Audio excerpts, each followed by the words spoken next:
you everyone for joining us and showing up this morning at 10 a.m. I know it can be kind of a strange time and we're all getting used to doing these Zooms. So thank you for being here. Looks like Christy joined us. Hi, Christy. And so anyway, Nicole, I'll let you go ahead and get started and let's do this. All right. So I want to say thank you to Mackenzie, always, for being such a dear sister.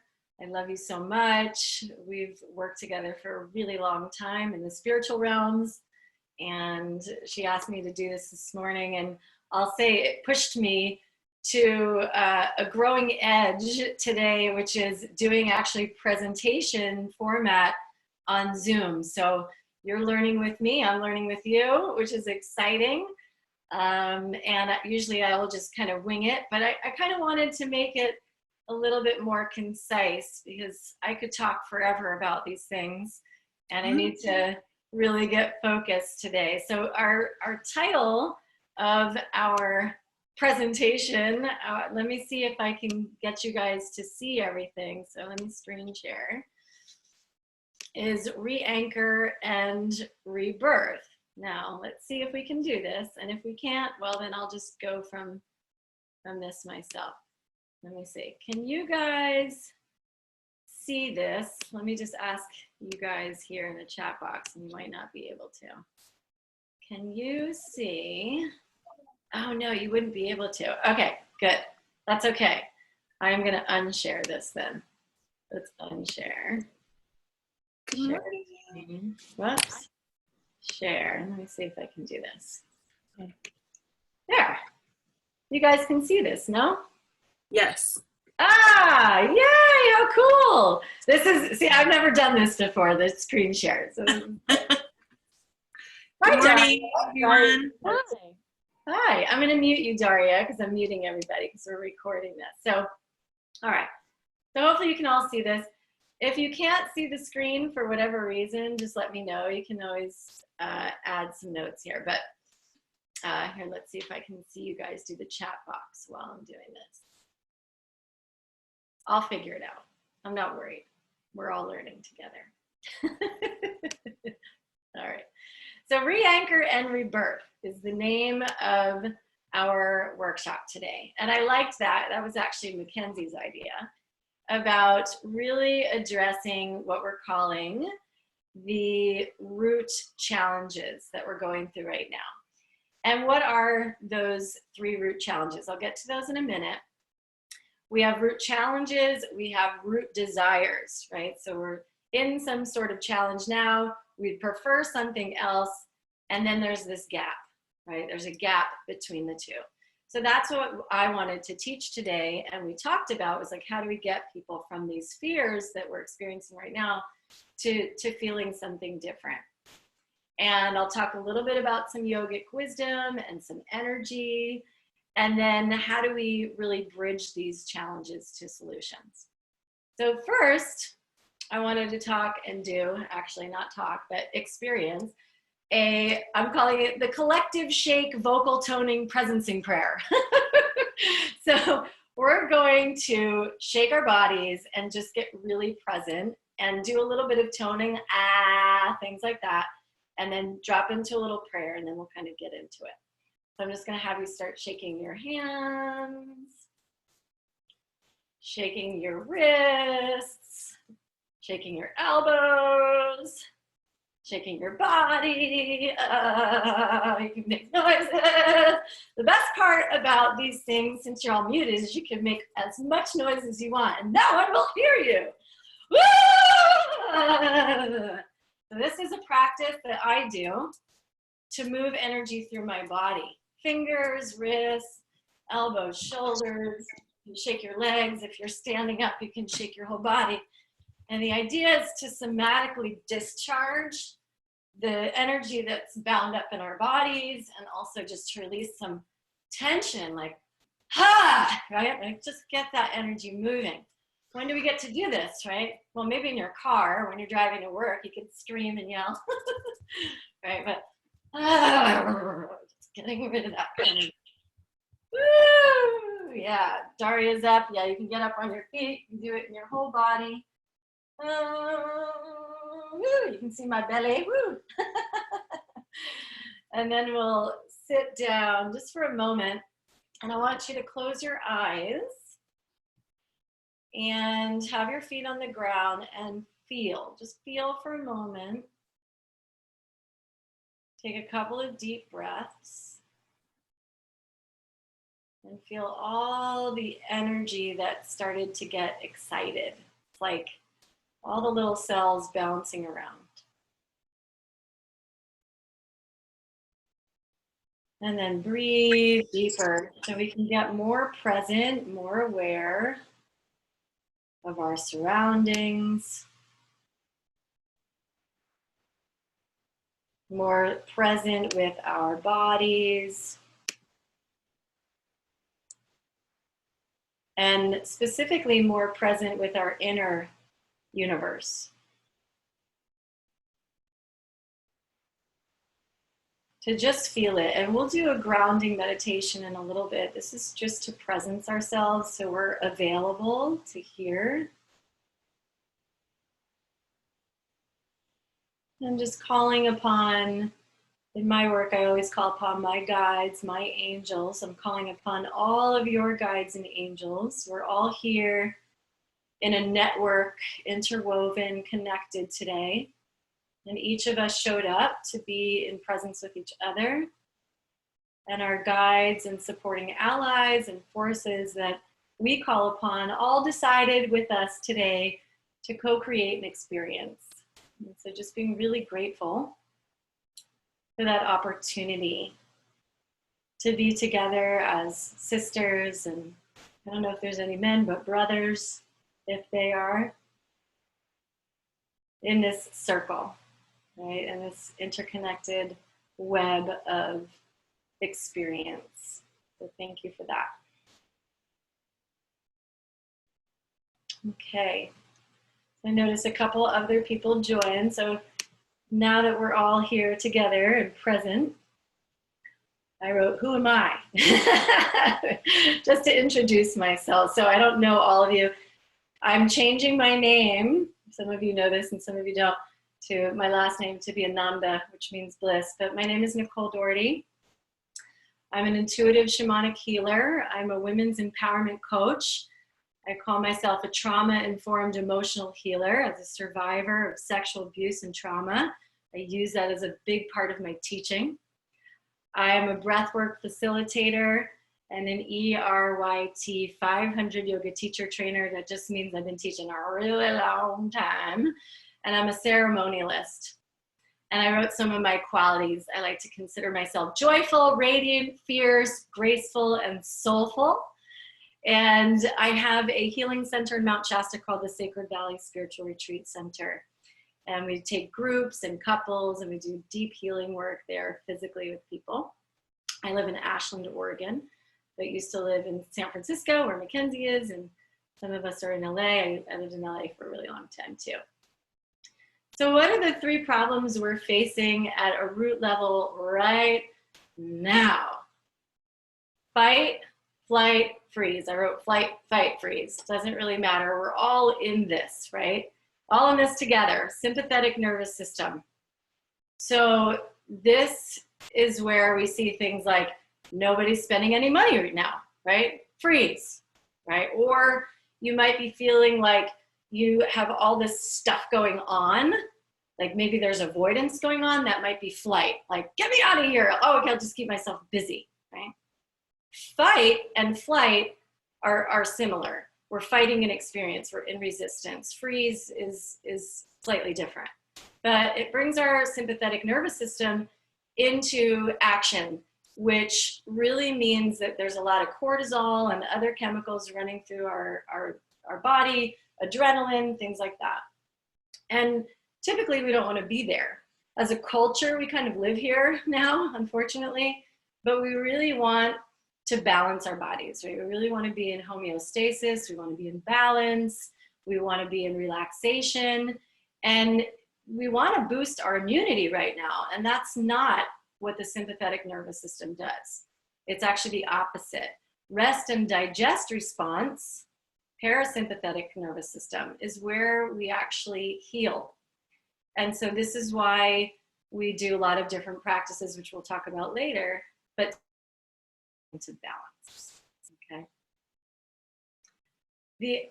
My internet, hold on one second. It's giving me an instability, one second. Okay, there we go. Hopefully you guys are still there. The second obstacle we face right now is feeling unsafe, right? Like everything's uncertain.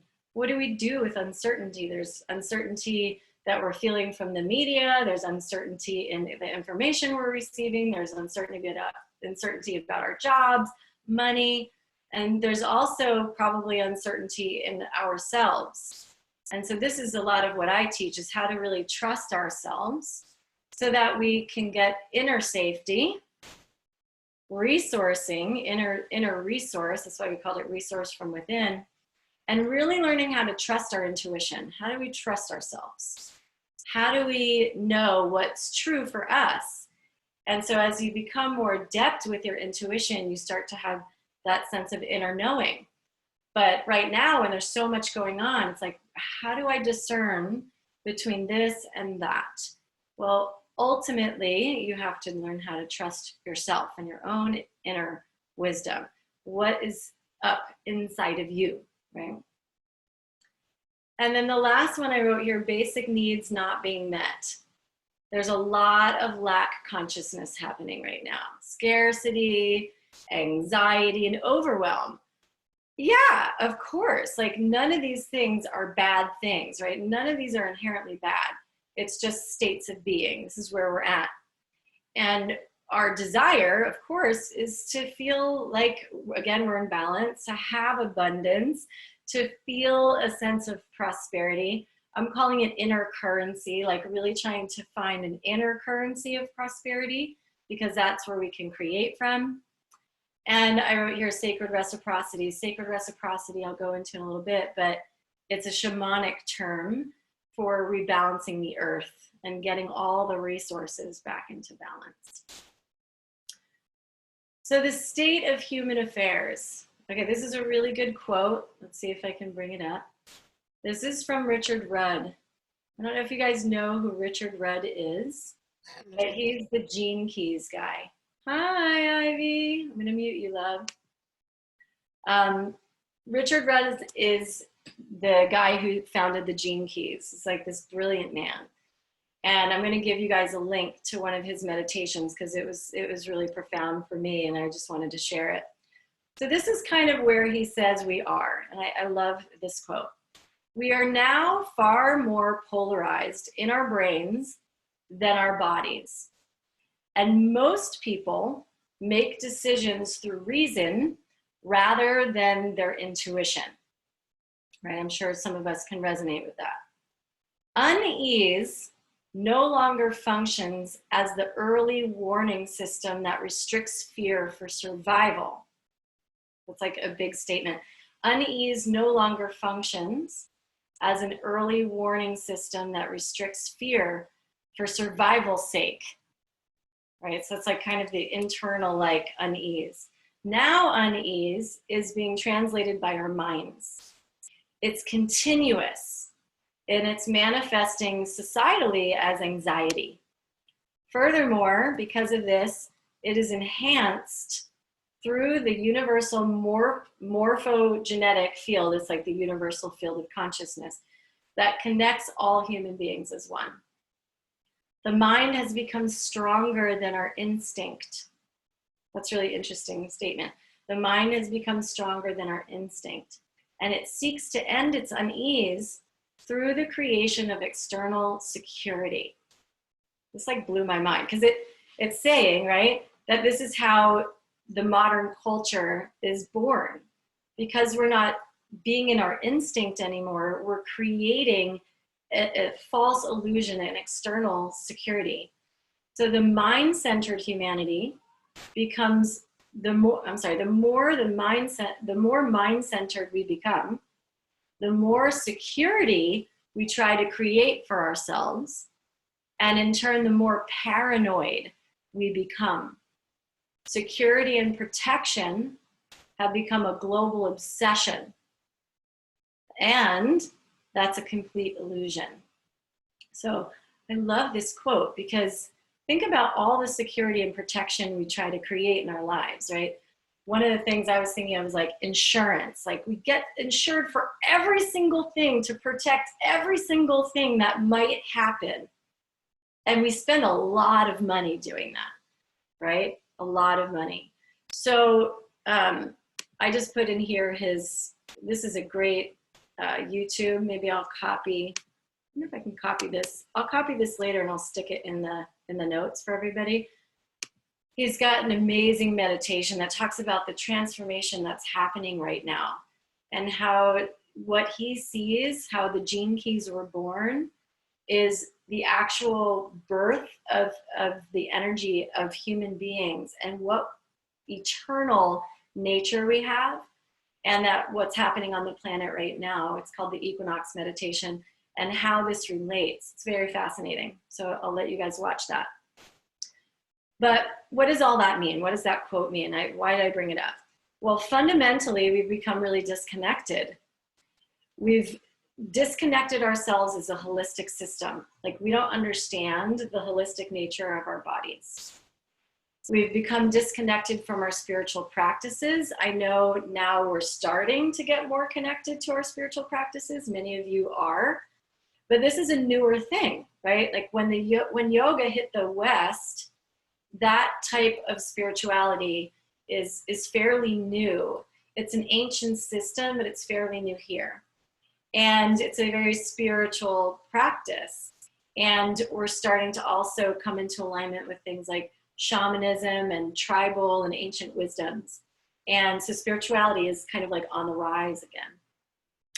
We've become disconnected to our root relationship with the earth. Obviously, right? Like all the stuff that's happening on this planet is from overconsumption, over materialism, overpopulation, environmental issues, etc. And we become disconnected to our understanding, I said of ourselves as spiritual beings, but how we as human beings or spiritual beings are in this human existence and why, right? So there's a root purge and clearing that's happening. I love this quote from Deepak Chopra. Every great change is preceded by chaos. Every great change is preceded by chaos. He also says like, chaos births the star. Okay, that's another one of his quotes that I love. So I'm gonna open this up. Let's see if I stop sharing for a moment. I think I can see everybody in Zoom. And if anybody has any chats right now, just so I can see if anybody has any questions. So far, so good. Anything anyone wants to say? No? Okay. All right, so let's see if I can go back and do this again. This is my growing edge. Let's do it. All right, so here we go. Share. Okay. So time to re-anchor and rebirth. This is why we called it re-anchoring and rebirthing. We're talking about how do we get back to anchoring? How do we get back to this? So this is where I brought in some yogic wisdom. And the yogic wisdom in New Age thought, right? Michael Beckwith is one of my favorite spiritual teachers. He runs Agape in LA. He's brilliant. The law of attraction has been a teacher of mine for a really long time, Abraham and Esther Hicks. And yogic wisdom, they all are the same. They're all just truth teachings, the gene keys too, like they're all saying the same thing. What is really interesting is this concept of dualism and singularity. And we learn through contrast, right? We don't know the light without the dark. Dark is not inherently bad. Light is not necessarily inherently good. They're just what is. Everything is good, I guess I could say that. Everything is well. It's the construction of the universe, right? So we judge because we're human. We place judgments on dark or light based on our own belief systems, but inherently it's just contrast. So dualism, nature, in yogic wisdom, nature is our teacher. Everything outside of us exists so we can learn. Everything outside of us exists so we can see ourselves. That's the mirror. The singularity part is that eventually all of this collapses into oneness and it's all love, right? So the virus, to bring its name in, is contrast. It is showing us what we've been doing. It's now our physical mirror. It's a physical representation of what's gone awry.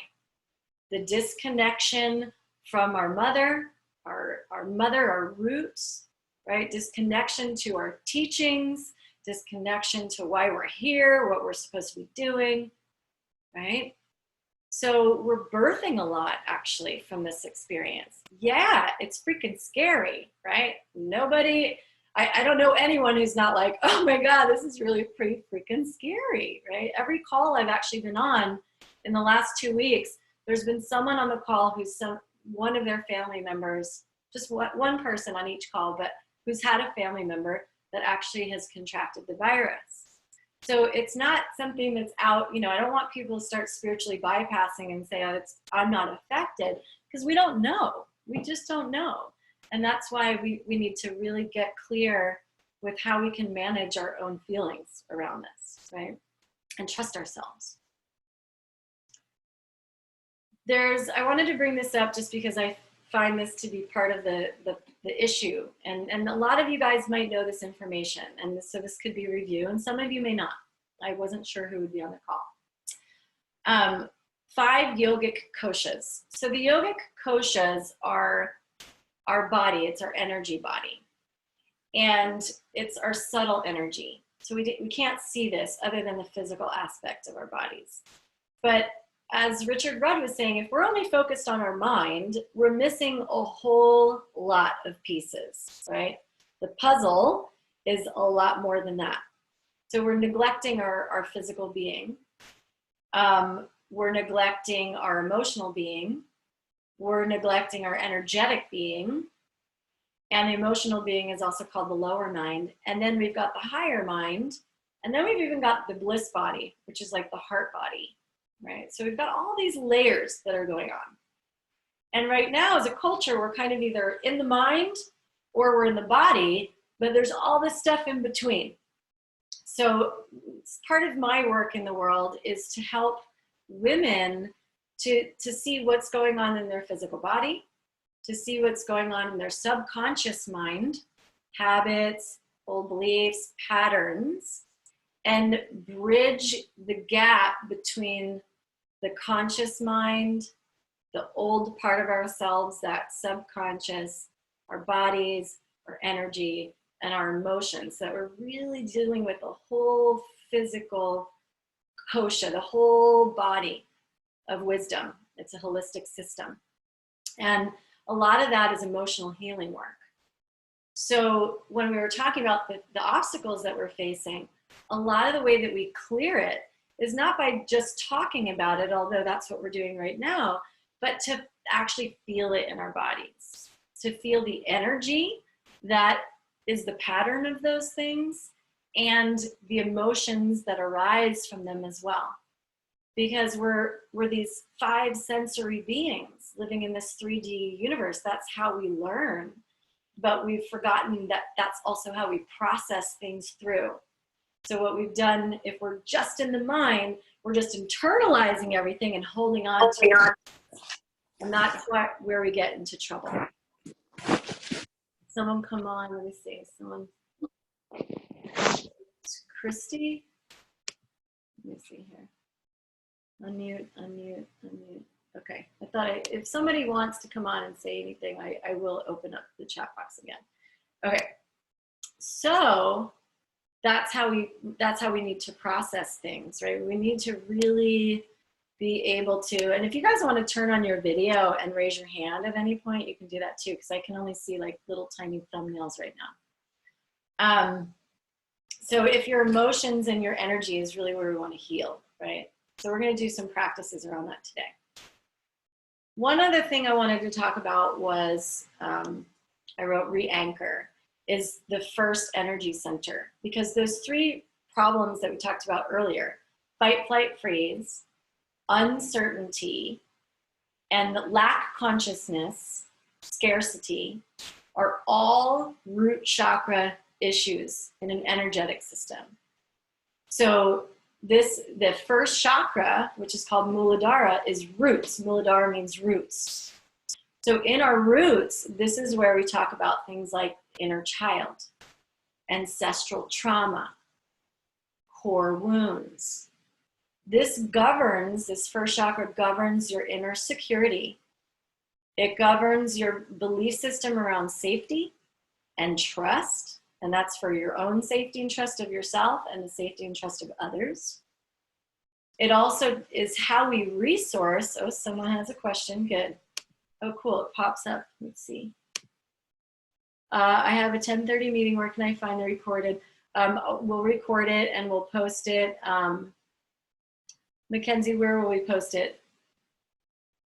Will you email it to everybody? Maybe in the chat box, just let me know so Jenny knows. But we have your email, so we can send it to you too. Okay, so I won't get too distracted by that. Thank you, Jenny, for joining us. So the primary relationship also in the root is to our mother, to our birth mother, but also to our mother, meaning the earth. So everything that we're dealing with right now on an energetic level has to do with whether we're grounded or anchored. Okay, somebody's giving me another chat. I'm happy to do it this way. We'll post it, Jenny, to the event page. And anyone else who needs to drop, yeah, that's fine. We can totally post it to the event page. Okay.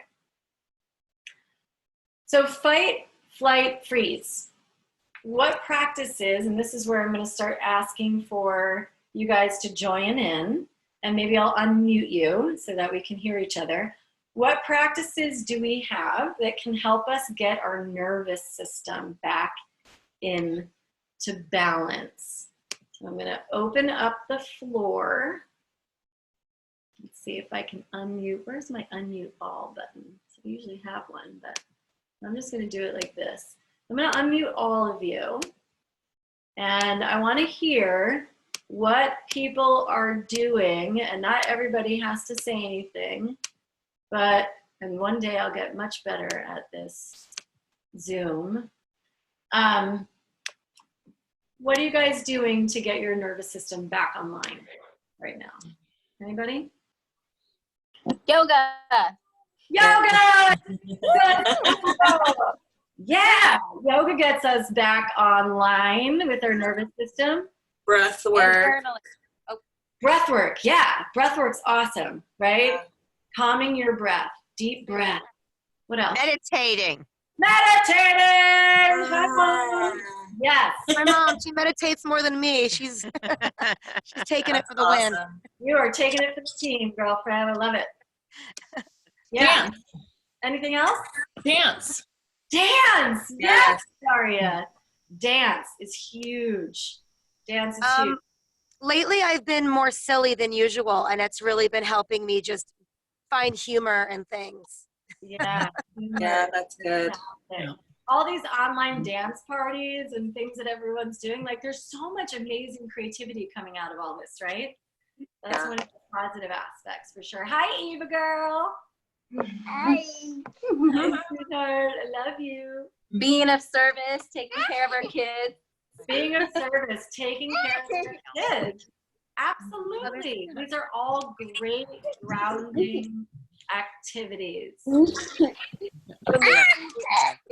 also think eating healthy, eating properly, because what you put into your body really resonates and helps everything else. That's right. Exactly. Your body, For me? physical body, right? Greens and healthy foods. There's one more that no one's mentioned yet. Vocal toning. Vocal toning's great too. Thanks, Journaling. Diana. Yeah, This is an journaling. obvious one, but no one's mentioned it. Sleeping. Sleeping, yeah. Rest! Yes. That's good on me. Sleep a lot right now, right? A lot. Sleep is You all deserve it. Right. So now I'm gonna mute us all because we'll get to the next ones. But that was awesome. Thank you for participating in that. I'll do more of those. If you're not muted and you know that you can mute yourself, then do that. Okay, great. All right, so the next part. Let's see if I can screen share again. All righty, here we go. This is, like I said, this is my grown edge and I'm liking it. All right, so we did that part. Now, feeling unsafe. This is a little bit trickier. It's more subtle. So this is where we're going to do a simple somatic exercise. I'm calling it resourcing safety from within ourselves and adding a grounding mantra. So something that we can really do internally to connect, okay? And so this is kind of like prayer in a way, but it's actually really getting in your body deeply, okay? So now I will put a little bit of music on. We'll see if this works. And we'll all close our eyes, and I'm going to lead you through a process that I like to call resourcing. And this is resourcing safety and using our allies. Okay, so let's close our eyes together. And we'll see if this works. We'll have some music on. And just taking a couple deep breaths into your body, slowly and deeply. Having your feet on the ground. And I'd like you to really witness your body. Witness your body. And that might mean for you the outer body, like what's the outline of my body? Where am I in time and space?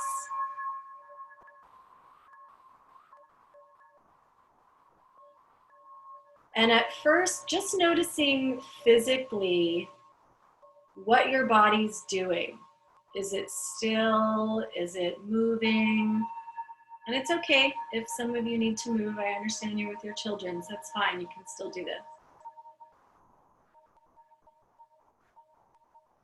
So anyone that's done somatic work knows that somatic work is really about sensation.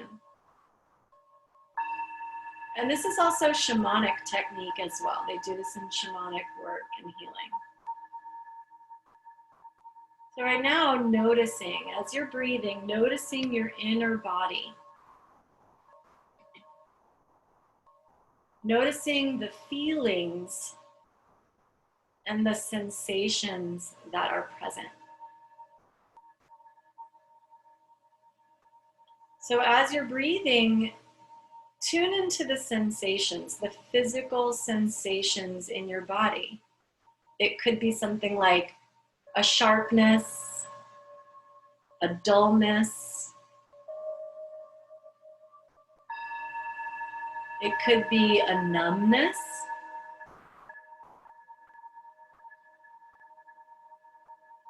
For me, I got little butterflies because I get so excited when I teach this stuff.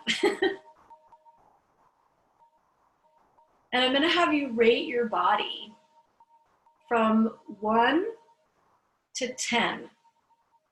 Where am I in terms of fear? Maybe I'm in terror. Like that would be the lowest level of fear, like complete chaos and uncertainty. All the way up to ecstatic joy is 10. And start to notice what your body level, your awareness is. Is it 1, 5, 10?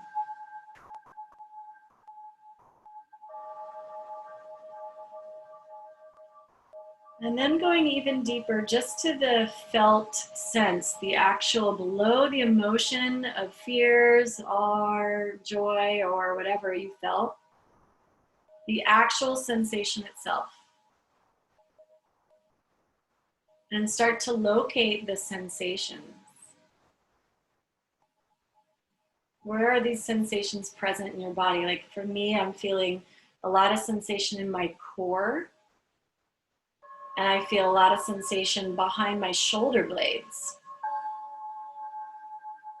around my heart chakra.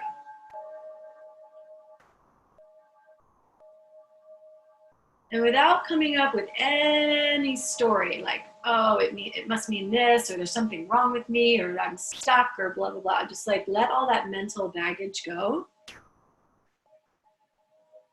Just be present simply with your body and the sensations.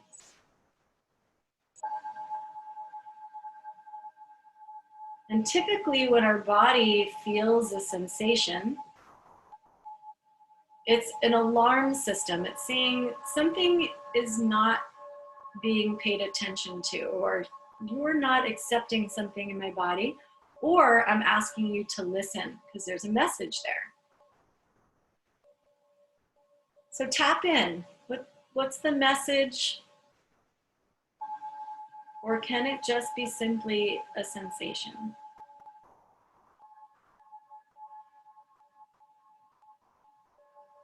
And can you just accept the sensation? Just accept it.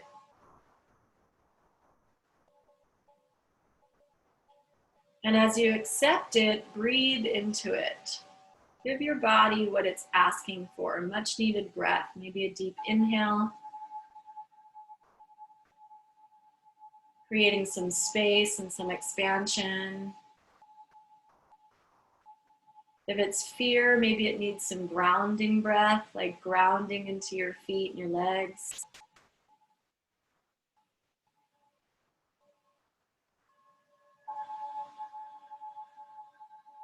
And keep tuning in, going deeper and deeper into your own inner universe. And trying to relax every moment even deeper. Where am I holding tension? Where am I holding my fear?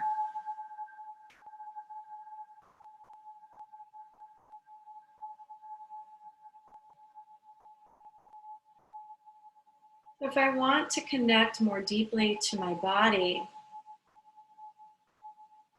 and have that internal dialogue, this is how I start to create internal safety and connection to my intuition and to spirit, to guides, to angels, to God, however you'd like to express the light, the eternal light that's inside of you. But it takes a while, right? It takes a while to get in. So we're still going in. And I'm going to give you a tool that I call resourcing inner safety. So wherever you feel your sensations that are, let's say, of lower frequency, fear, anxiety, overwhelm, stress, you're going to take your hands, your beloved hands, which have so much energy. Those of you who have Reiki certification and you know how to do this, you can turn on your Reiki, which you have the capability of doing. If you do not have that, it's totally fine. Just imagine white light coming through your crown, through your heart, and into your hands. And you'll bring your palms to whatever area of your body needs, let's say, support.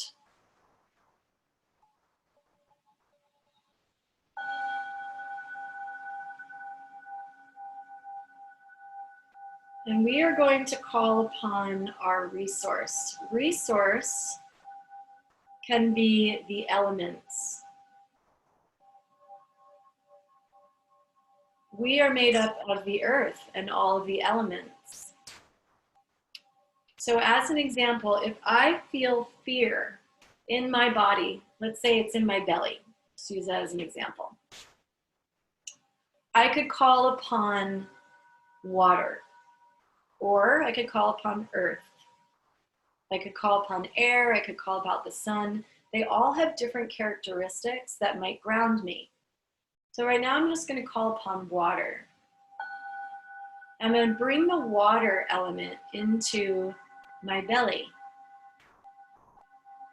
asking the water to purify, bringing that quality of ease and flow. cleansing, coolness. Maybe for me, water means creativity, and that's a better place for me to be.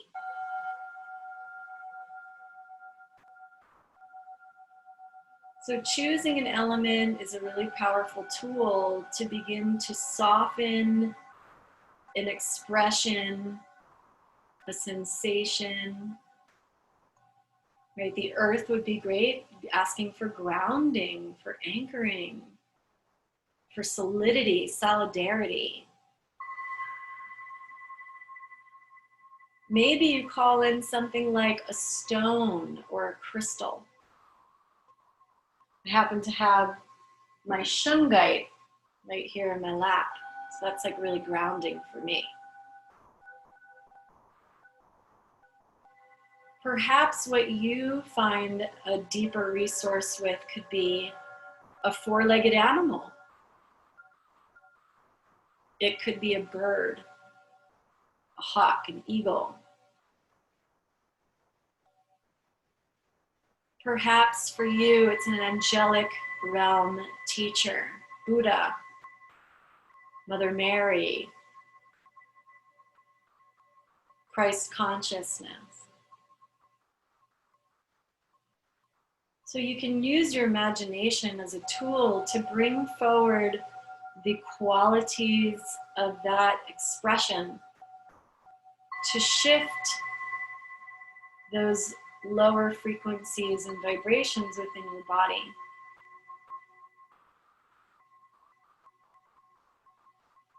And ask for help. This is how we ask for support. And yet we're still resourcing from within ourselves, from within our own imagination.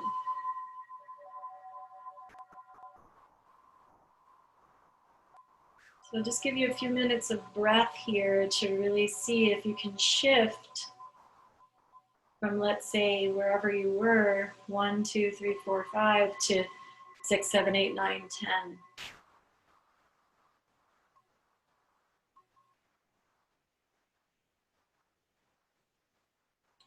And you can also call in a mantra. It's like my last tool that I wanted to offer in this meditation, saying something like, I am safe. I am protected.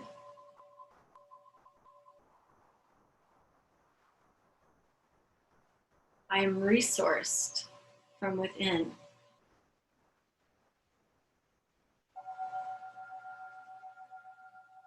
And feeling all of that power, all of that awareness that you can actually change at any moment your experience. And this really helps you to create inner trust. It helps you to connect to spirit and your intuition. So this is how we beat uncertainty or shift it.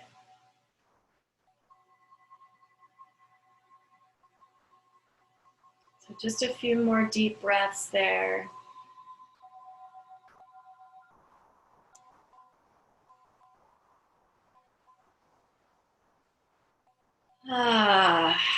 Sometimes it's nice to just express your voice.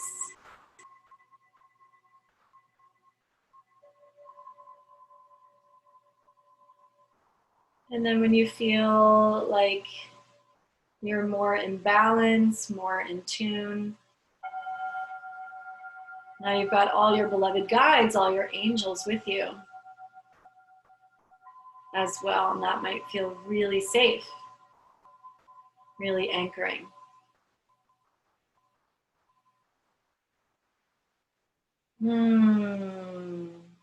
Okay, so we'll gently begin to come back into our awareness. Sometimes it's hard to get out of those nice meditations. You'd like to just stay there forever.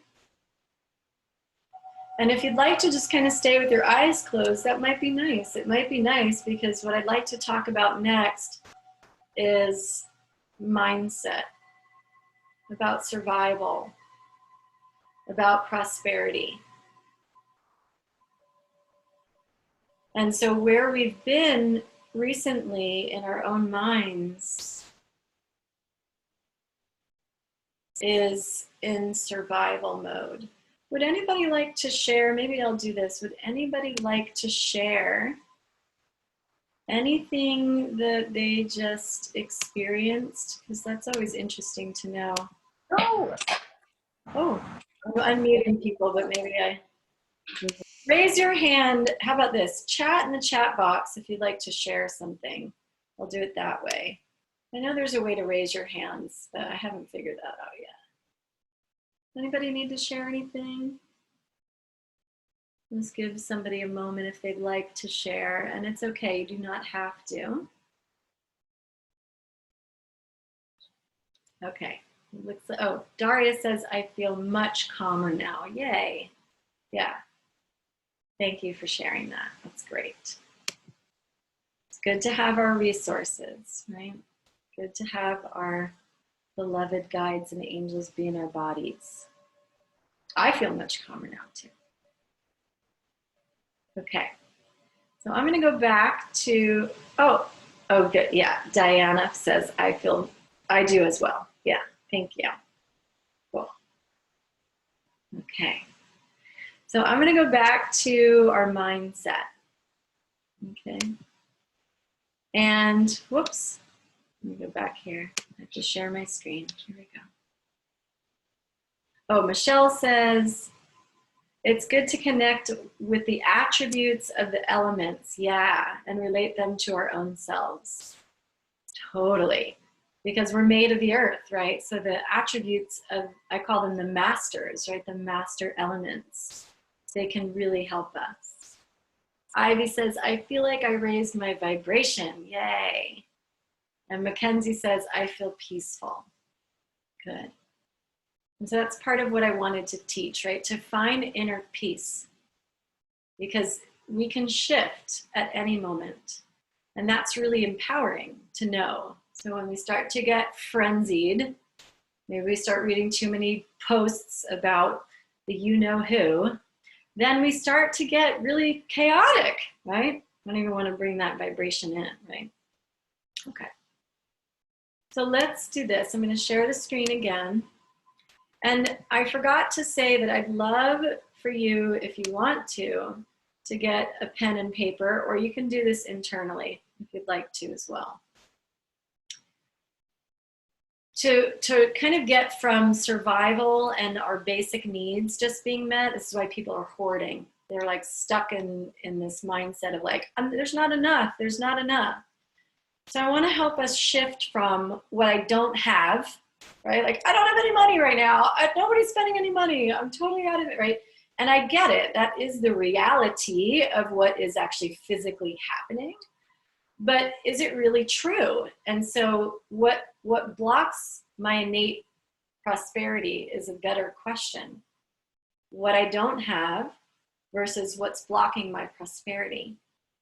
They're slightly different, because one is saying that I don't have, so I'm in lack consciousness, and one is saying that I'm innately prosperous.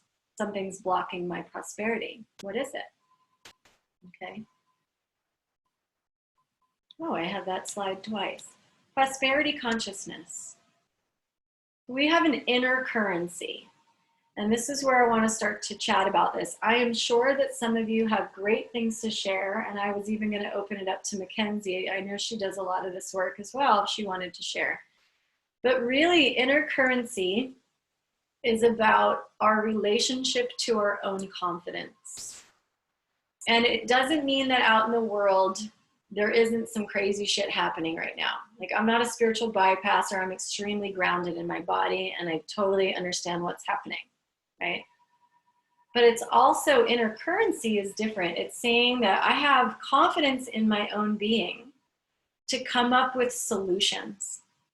I have confidence in my being to come up with solutions. So I don't have to stay in, nobody's spending any money, nobody's doing blah, blah, blah. That might be happening, let's say, but at the same time, what I'm aware of is that I have so many things I can offer and so many gifts I can offer that I can start to be really creative about how to do that. And this is what the earth is asking for. This is what society is asking for. We've been asking spiritual communities for this for a long time, right? The collective consciousness has been asking to dismantle all these structures that are not working for us. Healthcare is not working for us. The stock market's up and down. There's some people that have a lot of money, and then there's a lot of people that have no money. There's a complete imbalance, right? Lots of things are not working. And then through this experience, we get to be the solutionaries. We get to be the people who go, well, what actually does work? And this is a living conversation, right? I don't have all the answers to that, certainly. This is a collective shift of consciousness. And what do we do about it, right? Money, time, we made it up. We completely made it up, right? We one day said, this piece of paper will have this value and this is going to be the most important thing on the freaking planet. We created that. It's kind of an illusion. It's true that it feels real because we've made it so real. We believe that that is the most important thing to some degree. And what this is going to show us, this experience, and I never want to bring it in, this experience is showing us that we can create. Look at all the creative juice that this has sparked. I know a lot of you in this chat box, all the people that I can see on here, are doing some really freaking amazing things right now on Facebook, on social media, and you're sharing yourselves at a deeper level. And for some of you, that's a huge growing edge, right? It's like, I don't want to be behind a camera. I don't want to do this thing. What if people reject me? What if I fail? What if this, right? This all has to do, a lot of that has to do with your inner child work and your trauma and your belief systems around what is safe in the world and what is not safe. And so a lot of this work is inner child work, it's emotional healing work, it's energetic healing work. A lot of that has to do with this consciousness, prosperity consciousness. But I'm not going to go into trauma healing. Those are my deeper coaching programs. That's like 12 weeks of journey. But right now, what I wanted to talk about is our passions and our power and our alignment with our purpose. And I wrote here, gift economy, because a lot of you guys are burners. We've been talking about this shit for years. What is the gift economy? What is our exchange? How do we exchange our energy? How do we support people? How do we align with ourselves? How do we do soul singing? I called it soul singing or heart singing passion. What do we do to come into alignment with who we are, our blueprint, right? We all have these codes that we're activating right now, all of this innate wisdom, all this uniqueness, all this power. And what we're doing is coming into alignment, right? Being forced to go in, to really listen. What's in alignment with my soul? What's creatively my Shakti energy, my feminine life force, my vitality? What's in alignment with my soul? Okay, before I go to the next slide, somebody was chatting for a second. Let's see. Where did it go? This is my issue right now. Okay, yeah, Diana says, I don't know what my gifts are. And all I want to do is give to the community. Okay, so first, you want to give. That's a good place to be, right? I know I want to give. I've got something to give. And what is it? So this could be a whole workshop in and of itself. But what I'm going to talk about a little bit is that. So let's do that right now. So thank you for bringing that up. Okay. Some of us are doing this work. Some of us are just starting this work. Some of us are stuck. It could be stuck on all of those different levels of the koshas. It could be way back in history. Maybe I'm attached to some story that's preventing me, that's blocking me from my prosperity and abundance and my joy. But let's talk about that. So creativity, what brings you your joy? So this is something that we can start to really journal about. Some of you have worked with me in my programs, so you know some of this information. But these are just a couple of feeder questions, sentence stems questions that you can start to hold in your meditation practice to really get to this place of inner alignment. What holds you back from doing what brings you joy? So, Diana, I know a bit about you. I know some things that bring you joy. Start to really journal about what brings you joy. Don't attach it yet to how I'm going to do it. Just be in the state of being. We've been trained out of beingness. We've been trained in the patriarchal society to be doers. And I am the worst. I'm going to put myself in the doer category. I'm a doer to the core. I am a type A Virgo doer. But you know what? That gives you a lot of stress and anxiety and overwhelm if you sit in that place, because actually it's not tapping into your beingness.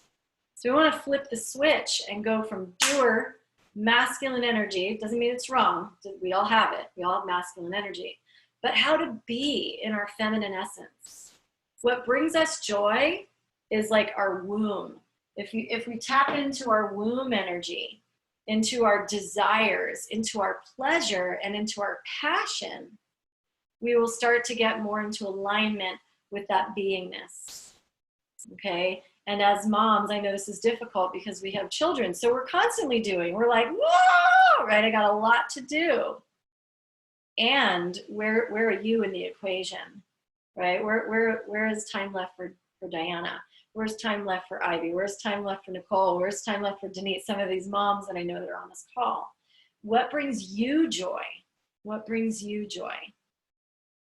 And literally, I could talk about this literally for hours. Some of you know this is what I teach. But like, just right now, this is something you can really start to consider in your body. And then ask yourself, what is holding me back from doing this? What's holding me back from joy? Am I rescuing other people? Am I spending too much time blaming, shaming life? Am I spending too much time trying to be the martyr and be in pain and suffering? What am I doing? What's holding me back? Is it stories of the past? Is it fear of rejection or failure? I mean, there's a million ways that we hold ourselves in the past. Is it a toxic relationship? Is it a time when I was disrespected and I don't want to feel like that again? There's lots of ways that we hold ourselves back, and it's really our responsibility to get away from, I don't want to say get away from, to process that, to embrace it actually, not avoid it, to embrace it, process it, forgive it. And this is a body of work, right? But to understand what is keeping us out of our joy. Okay. And I wrote here, who can you forgive? Who and what? But who can you forgive that keeps you in your old fear and your core wounds? Who keeps you in the past?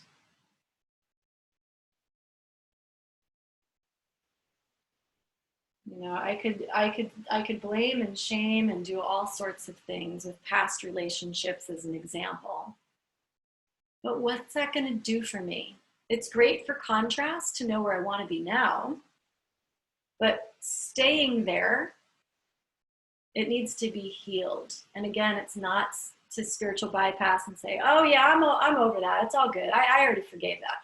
Most of us haven't. We say we have, but if we're really getting triggered in life and we're looking at what's holding us back from our joy, we have a lot of built up resentments, a lot of old things that we're still maybe going deeper in.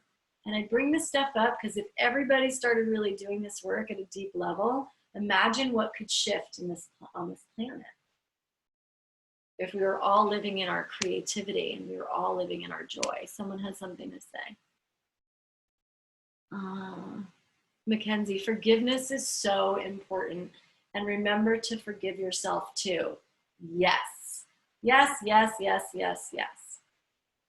Forgiveness is, I always say this is another Deepak Chopra quote. Forgiveness is for me. Forgiveness sets me free. Forgiveness is for you. Yes, you want to forgive those people, but they're living their lives. They don't even know if you're holding on to shit around them. That's their life. They're like, oh, I'm doing my life. And you're sitting there going, oh, he blah, blah, blah, blah, right? That's for you. Forgiveness is to let it go and to forgive yourself for holding on to it forever and ever and ever. And I have a million tools that I could share, but forgiveness is a deep topic. Thank you for bringing that up. I don't want to glance over this, but I know that Mackenzie said about an hour and I'm hitting an hour. So I'm just going to give just a few more things to share and maybe we'll do another workshop. What can I let go of that holds me back? So this is kind of similar to what we've been saying, but what can I let go of? What's that thing that I could really let go of that holds me back from my joy, my bliss, my ananda? What is that thing? Maybe it's 10 things. Maybe it's one big one. And then I wrote here, name 5 things that you're super duper grateful for. And try to choose that. Try to really live in love now. Like really concentrate on this process of forgiveness. Mackenzie, did you want something to say? Did you have something to say? Okay. I'll let everybody speak in a moment because I want to wrap it up for everybody. Now, I brought all that up because I consider that work to be part of this work, inner currency. This work of healing is what brings us joy and what will show us what this currency can be, this future currency. If we're all living in our alignment of gifts and purpose, then when we can create the new economy, we will figure it out because we'll all be living in our highest truth and alignment. And that's what brings about great change. So that's my lens, but I wanted to share that because I felt like that was really a rich way of reorganizing ourselves away from lack consciousness into how can I be of my highest truth and prosperity will follow. Here's another slide. We are all connected and it's time for our hearts to lead. We are the feminine, empowered women, and it is time in the Aquarian age for the feminine leaders to live in their light and their truth and make this shit and shift happen. It is our time. And so I wrote here, these are from an NBC course I did, but bringing more balance and fun and laughter into our lives. Verbalizing your intentions with compassion and grace and ease. Discovering the healing power of empathy, right? Leading from the heart is sharing your feelings, being vulnerable, listening to your energy. Sorry, I'm breaking things in my house. And supporting one another.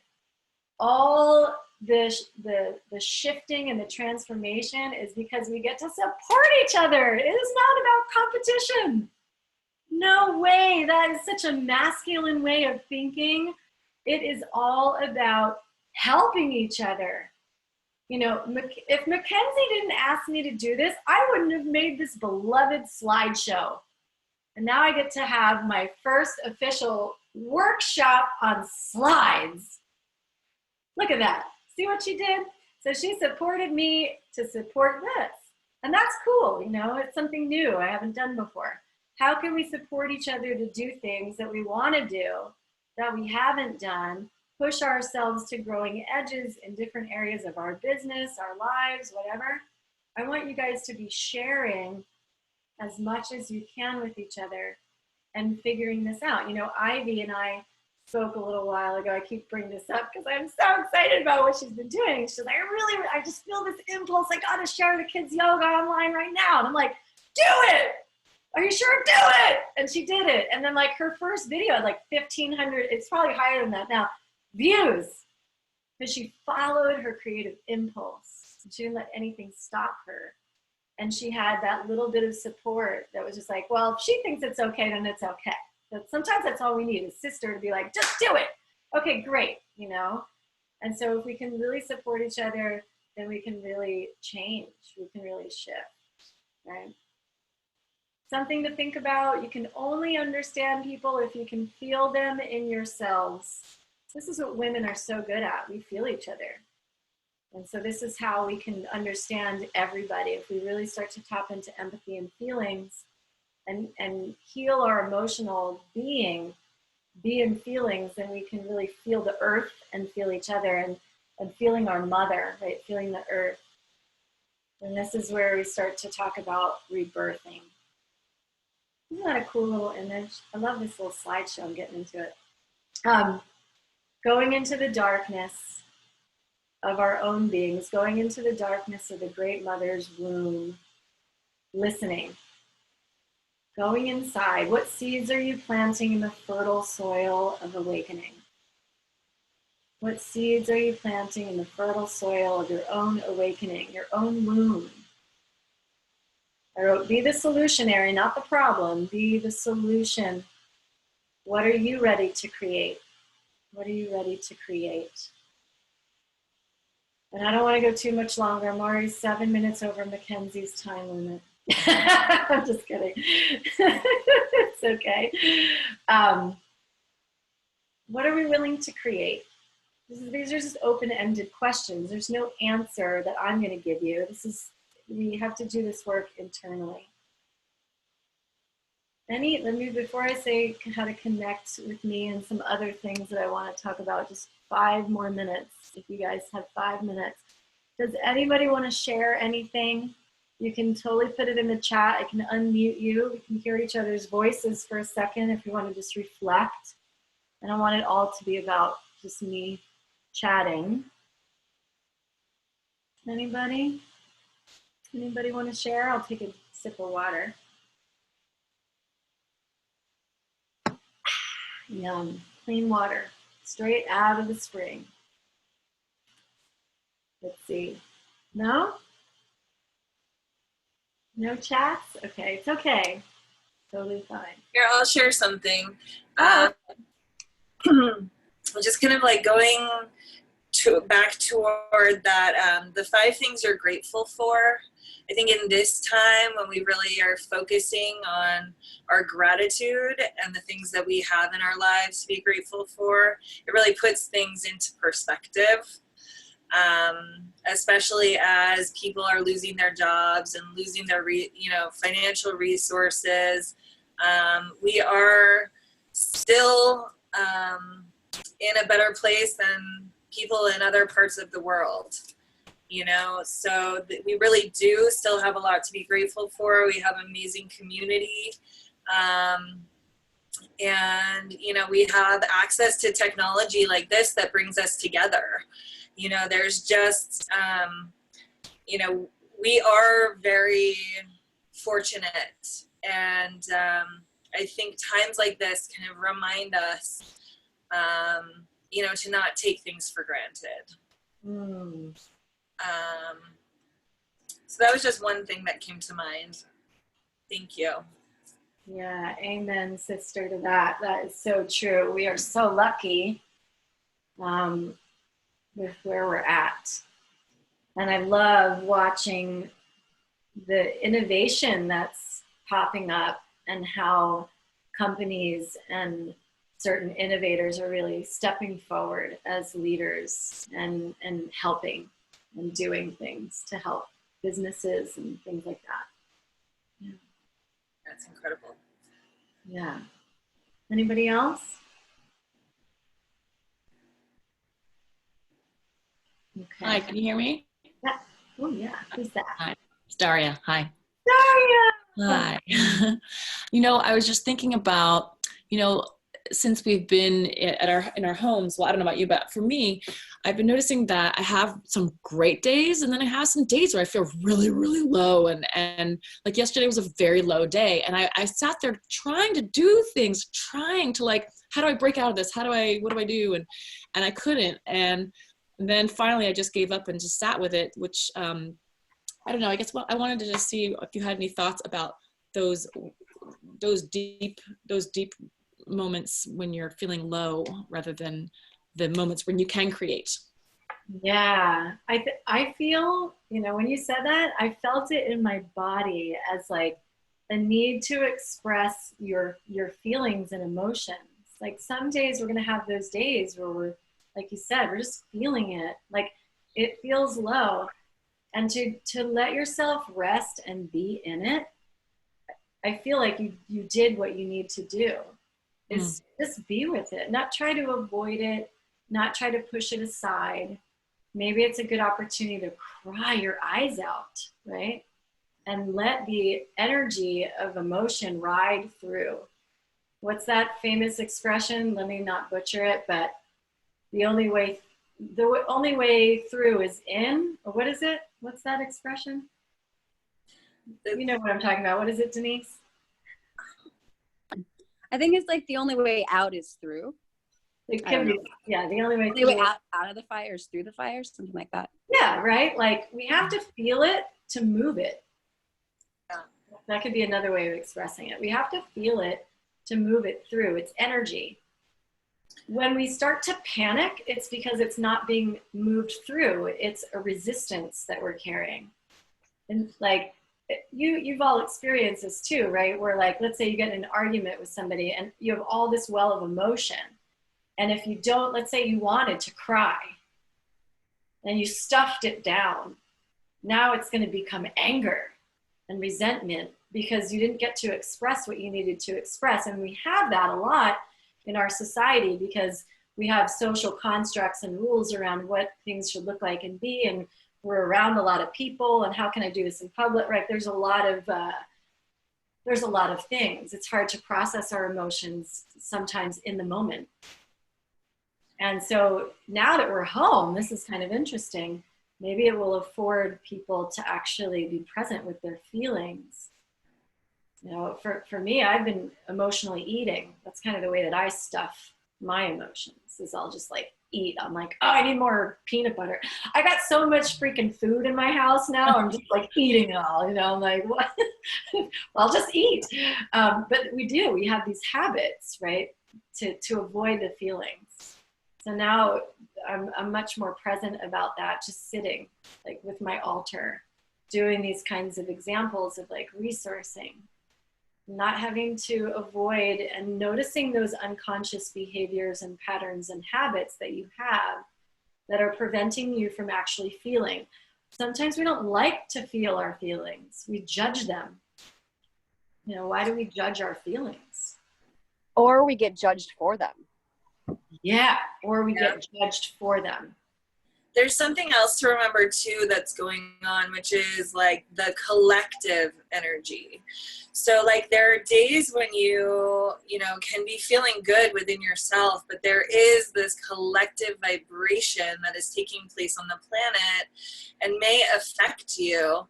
And sometimes, like what Nicole was saying, it is so important to just allow yourself to feel it so it can move through you and release. And that's where I think that's like where we ride those waves, where when we are allowing it to express and to not be bottled up within our systems, it allows it to move through so that you can go back up on the vibrational scale, right? That emotional scale where you want to get back up to that joyful feeling. And there's no rule that says, you have to be feeling amazing every single day. And there's no guarantee that all the tools that we have available to us are always going to work. Sometimes we just have to be in it. We have to feel it. We have to just allow it to move through us so that we can come out that other side, like you were saying, Nicole. And it's just so important to just allow the feelings you know, we have fewer things distracting us when we're at home, right? We're kind of like forced to feel the things, which is part of this massive transformation that we're all going through on a collective level. So much bigger than any one of us, but we're all part of this bigger whole.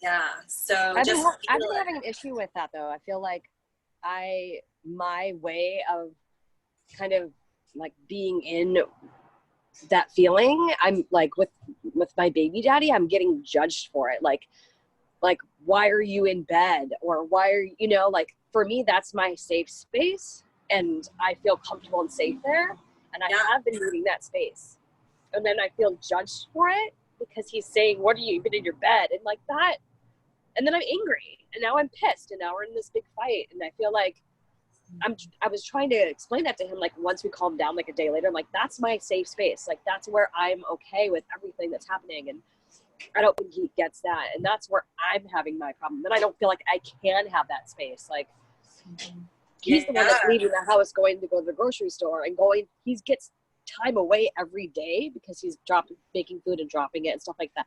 I don't leave. Like my safe space is my bed. Like that's just bed, my safe space. And that's really hard for me. Is there another place in your house maybe that you could? Well, I also have a kid. Yeah, right. But maybe there's another place that you can make in your house that's a safe place for you to just but that's go. The thing is, I don't want to have to change my safe space for anybody. That's not fair to me. Does that make sense? Like I feel like that's always been my safe space for years. Like that's just is. That's where I feel safe and comfortable. And I can do, like, I'm in school now and I have school all day, like on Tuesdays, like I have school the rest of the day, and that's where I'll do it. I have a desk, I'm in my room, that's just where I'm okay. And it's hard to not feel like can do that safely without being judged. I've worked a lot with like the nonviolent communication tools. It sounds like that could be something that you might start to really consider for communication style, because it seems like there's like that defensiveness that's inherent in the conversation, which is more, it's actually a tool for empathy. Its other tool it's called compassionate communication. And so it's more about owning each other's own feelings. So he's having his feelings and you're having your feelings, but there's a judgment that each other's feelings is not a safe space for either one of you.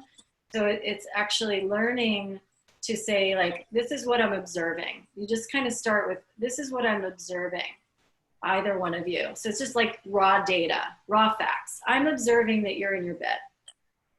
There's no judgment. Where we start to judge each other is, you know, I'm observing you're in your own bed and why, blah, blah, blah, right? That's usually what we say. So it's like, then you say, I'm observing this thing I'm feeling. So if he were to say it to you, I'm feeling frustrated. And the reason he feels frustrated, then he would have to name his need. I feel frustrated because I have a need to be productive, right? So it's about him, it's not about you. Yeah, it's never about you. Right? And so if he were engaged in this kind of conversation, I have a feeling I value productivity. Would you be willing to, you know, explain to me how important it is for you to be in this space all day so I can understand that? It's different, right? You can feel that. It's very in your body. It's very because it always comes from a place of anger. It's never been like this call. It's always, and then it's brought up later and they're like, oh, you were in there yesterday, you know, like, or whatever. Like, so it's just this judgment and this like, Yeah, so it just kind of brings the conversation, and this might be something that you guys tune into. I can give you some resources for it, but to start to change the communication style to one that's more heart and understanding than blame and shame. And believe me, I'm learning this too. I'm no expert in it, but it certainly can help in a Thank you. conversation like that, to feel safe, because you want to feel safe and he wants to feel safe. But to feel safe in a conversation, you both have to be expressing yourself from your own habituated storylines of why you get so triggered. And let the triggers be teachers, not triggers, just triggers, emotional triggers, but really teach each other why you get so triggered from your past. Yeah. Yeah, thank you. That's a whole nother workshop, I guess. Amy is saying, thank you, I gotta run. Marcy said, I gotta get back to work. Great, so people are starting to sign off. I really appreciate, if there's anything else to share, I'm gonna kind of wrap this up. Let's see here, what did I have left to say here? Just ways to really connect. These are ways that you can connect with me if you don't know me. It's my website, NicoleDoherty.com. I have a newsletter. Instagram, I'm Unleash the Priestess. Oh, there's a typo. I'll fix that. Wow, we're here. Facebook group. I have a Facebook group, The Priestess Within Sisterhood. I do calls like this. Diana, this might be interesting for you because it's a way to share. I'm going to be doing weekly calls in here. It's all women. It's about healing and resources. And then I do trainings and retreats as well. I've got some stuff coming up, and I always post everything here in the Sisterhood Circle. I've got a bunch of workshops coming up on Monday, and there's something on Tuesday. I'm part of a retreat on this Sunday, and then Wednesday. I'm like, the great part about all this connectivity is like we're all online and we're all doing stuff, and so that's a good way to connect with me.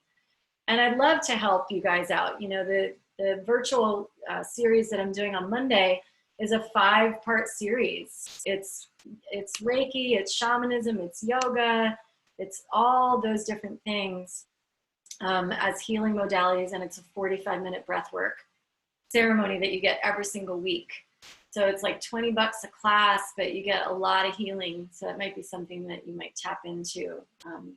Diana or anyone, it doesn't have to just be Diana, but any of you, if you need that kind of resource, I'm happy to connect with you. Oh, that's what this was, yeah. 5-part virtual series. I'm calling it Freedom Breathwork and Sound Healing. And then I have another shamanic training. If anyone's interested in shamanic work, principles of shamanic healing, that's in April, mid-April. It's a whole virtual workshop that I'm doing with my teacher, Alan. And then the Sisterhood Sharing Circle. Okay, and that's it. That's what we're calling Reanchor and Rebirth. A little bit longer than expected, but important, and glad we had the opportunity to share with each other and chat. If there's anything else that anybody wants to talk about or needs, please feel free to reach out. I'm so honored and grateful for all of you. I'm just gonna, let's say, close out with a little prayer. And just say thank you to our angels, our guides, all the beloved forces of nature that are reflecting to us how we would like to be, and to create that internal resource and safety and anchoring and rebirth ourselves into this new light of creative energy, flow, love, intelligence, wonder, curiosity, and so much more. I love you, and I pray for you and your families, and I wish you the best, and let me know if you need anything. Mackenzie, would you like to say anything as we close? Thank you so much, Nicole. That was so awesome. I think we'll post the link to the replay in the group or the Facebook event. And maybe you could drop some of those links in the event page as well. And I can also share them with my email list as well. Sure. So thank you everyone for joining us. Thank you everyone for joining. Thank you so much, both of you. That was wonderful. Thank you. Mackenzie, yeah, Mackenzie, I haven't met you, but I loved what you had to say about the collective consciousness, what we're dealing with. When I was hearing you talking, I was just thinking about how, like, when we're going through a grieving process, and it's like we're all in this together, collectively grieving the old way. And there's times where we're grieving and we feel guilty for those moments where we're like, we've forgotten about who died. Yes. We've forgotten about what we're dealing with, and we're in that joyful space again, and everything's back to normal in our minds and feel good. But then we remember we're dealing with something really heavy and really huge, and we have that more strong emotion of empathy, and where we're supposed to really be remembering what we're all dealing with together. So I don't know if that was kind of accurately depicting what you were describing, but it was how I was receiving it and feeling it. And it was like, yeah, like there's days where I feel great, and then feel guilty. Like, wait, there's so much going on. I can't be feeling like ignoring, like spiritual bypassing, like what's fucking happening right now. This is huge. And we're all in this together. So then I come back to like the grieving process, and then there's other times where I'm just deeply in it and I'm not feeling so great. And so it's like, you know, just going back and forth and being present throughout all of it. So I wanted to reflect that in what I got from your share. So thank you. Thank you. Also, there's so much more going on beyond what we all can see and what we all know. Yeah. You know, like there's limited information that is being shared with us, like through the collective resources that we have and the media.